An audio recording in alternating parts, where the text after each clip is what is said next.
Hello creative minds, welcome back to Style by Marvellgreg, where we share pattern drafting, sewing tutorials and everything fashion related and make fashion easy and fun. And in today's project I'm going to be sharing with you how to make this beautiful stylish top with an extended peplum, just like you're seeing here in this video. If this looks like what you're interested in, then do want to stick with me to the end, as I'll be showing you the easy way to go about making this top and getting a very beautiful result. Don't forget to subscribe if you're yet to do so, hit the like button and also turn on your notifications so you'll be notified anytime I post tutorials. Without further ado, let's get right into the cutting and also the stitching.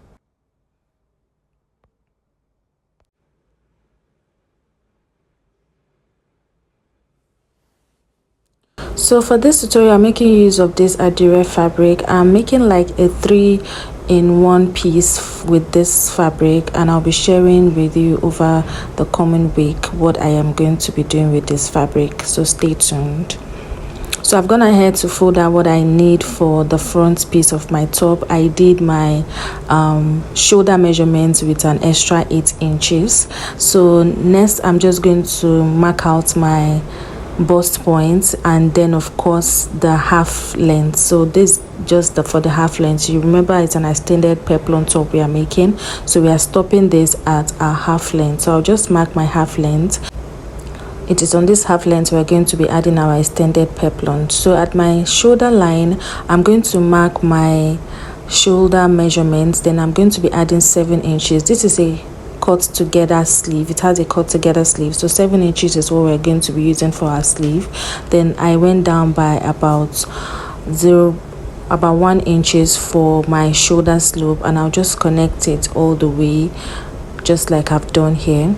So the next step is to go down by 10 inches for the wideness of my armhole. That is the sleeve. The wideness of my sleeve, I'm using 10 inches. Then at that 10 inches, whatever I had at the shoulder is what I marked there.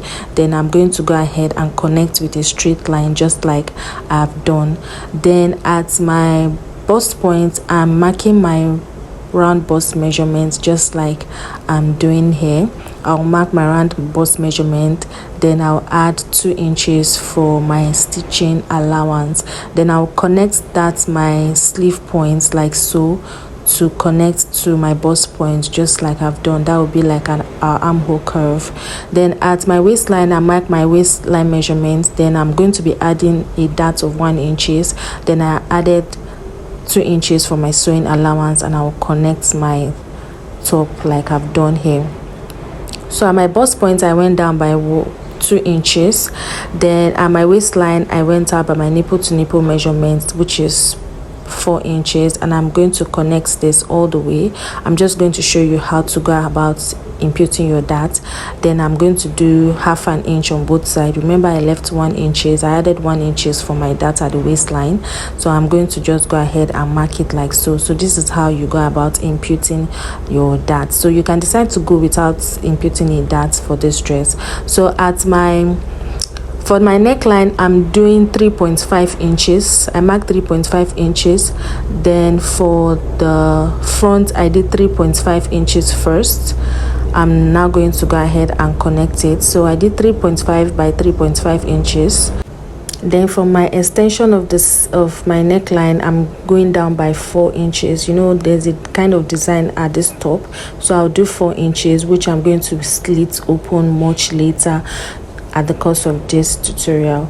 So that's basically it, guys. I'm just going to go ahead and cut out. So for the down part I added about 0.5 inches, which I'm going to use to join to my peplum extension. Then at my shoulder I added 0.5 inches, and my sleeve area I also did 0.5 inches.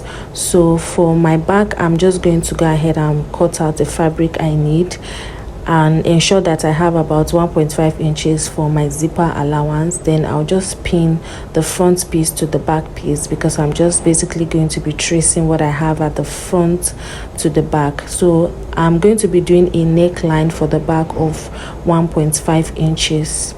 I'll just go ahead and connect it to meet the front inches just like so. I'm using my curved rule to do this. I'll just go ahead and curve it just like I've done. Then I'm going to be doing 0.5 inches takeout to just take out any gaping for this sleeve, for this top. So I'll just go ahead and connect, and that's basically it, guys. Then I'll be taking out my 1-inch dart much later because I don't want a dart at the back piece of this top. So I'll just go ahead and cut out in a slanted manner. Then I'll go ahead and take out my neckline for the back, and I'll cut out all the way around exactly what I have at the front piece. So I'll go ahead and notch my zipper point, and I'll also do that for the back as well. I'll just take note of where my zipper is stopping, and I'll go ahead and cut out following what I've marked out at the front piece. So at that edge, I'll just take out 1 inch. 1 inch I added for my dart at the front. I'm just taking it out for the back because I don't want a dart for this back piece. So I'll just go ahead and slant it out just like I've done here, and we're basically done with the cutting of the upper part of this dress. So what I'm going to do is to go ahead and cut out interfacing. You can go ahead and do a full lining, but I'm using an interfacing, and I'm just going to use my interfacing to turn out all my neckline. So I'll turn out for the front neckline and also the back neckline as well. So this is what my front neckline is. I've gone ahead to turn it out. You can see the 4 inches slit that I marked. I also went ahead to close up my darts. I ensured that I marked my darts on both sides before I went ahead to close it. So go ahead and do same. So next now is to go ahead and close up my shoulder area, and I'll just do it the lining piece to lining piece and fabric to fabric, even though it's not so long. So this is what it looks like by the time I was done. I'll go ahead and weave the edges much later. So next now is to go ahead and close up my sleeve and close up my top using the inches allowance that I left for the top. So voila, this is what it's looking like. I've gone ahead to close up the sides. So what we are left open is for the zipper part. But before I input my zip, we're going to be including our extended peplum. So the extended peplum is just a long strap. You just cut up something just like I've done here, and what I have is 60 inches for the front. So that's on fold I have 30 inches. So you can do more if you want your peplum to be longer than mine. You can do more. So for the back, I added extra 1 inches. I cut the back in 2 pieces. So for the back, I have 31 inches separate. Then for the front, I have on fold I have 30 inches. That is a total of 60 inches that I marked for the front. So I'm just going to go ahead and attach it. So just pay close attention. It's very easy. So I'll get the midpoint first, and I'm going to go ahead and notch that midpoint just like I'm doing. We are fixing for the front piece first. So you remember the front peplum extension, I cut it on fold. So I'm notching the midpoint as well. So I'll connect the midpoints each other and I'll pin it down. So I'll go ahead and stitch, and when I'm stitching, I'm going to stop about 0.5 inches from the joining of the sides. So that's where it's going to meet. You can see where I'm marking. This is where I joined the front and the back together. So I just marked out 0.5 inches away from it. So by the time I stop here, the peplum will just fall just like so. So I'll go ahead and stitch from center to side and from center to side. Then from the back, I'm going to start 0.5 inches away from where I joined the 2 pieces together as well, like just the way I'm trying to. I hope you understand what I'm trying to explain. Just look at what I'm doing, you will understand. So I'm going to stitch from here, from the zipper point all the way to that point as well. So I'll just stitch the front piece first, and I'll come and show you what it looks like so that you understand better what I've done.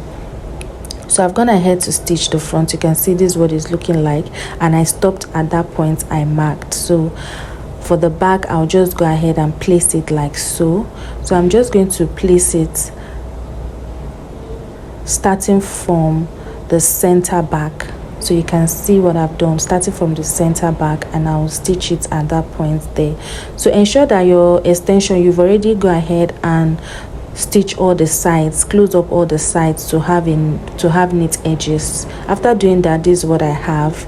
So you have an option to just, if you have a weaving machine, just go ahead and weave the inside part, but for me, I'll just go ahead and fold it in, and I'll double stitch it all the way around, just to give it a neat finishing, and also to make it to slip very well on the upper part of this top. So just go ahead and weave. You can have an option to weave. I don't have a weaving machine yet, so I'll just go ahead and use my top stitch to top stitch the edge, and you can see our top is ready, guys. I've not yet fixed my zipper. I'll do that much later. So this is what it's looking like by the time I was done. You can see how beautiful it's looking like. So the next part is to just go ahead and impute my zipper. So at this point, ensure that you check all your measurements and ensure that everything aligns before imputing your zipper, and our top is ready. You can see how easy this top is. It's very easy, guys. So I'll just go ahead and close up and mark out where I want my zipper to stop, and I'll go ahead and close up that point, and I'm going to be attaching my zipper to this, and that's basically all for this top, guys. You can see how easy it is. I'll just go ahead and mark where I want my zipper to stop, and I'll impute my zipper, and that's basically it, guys. I hope you learned something from this, and I also hope you'll be trying it out. Don't forget to like, comment, and share. I'll go ahead and impute my zipper, and I'll be showing you the outcome of the top. So guys, this is what mine look like. You can see how beautiful our top is looking. Yours should come out even more better. Thank you so much, guys, for watching and sticking with me to the end, and I'll definitely be seeing you in my next tutorial. Don't forget, I share tutorial every Sunday by 8 p.m. and sometimes on Wednesday by 4 p.m. Thank you guys for watching, and I'll definitely be seeing you much later. Bye.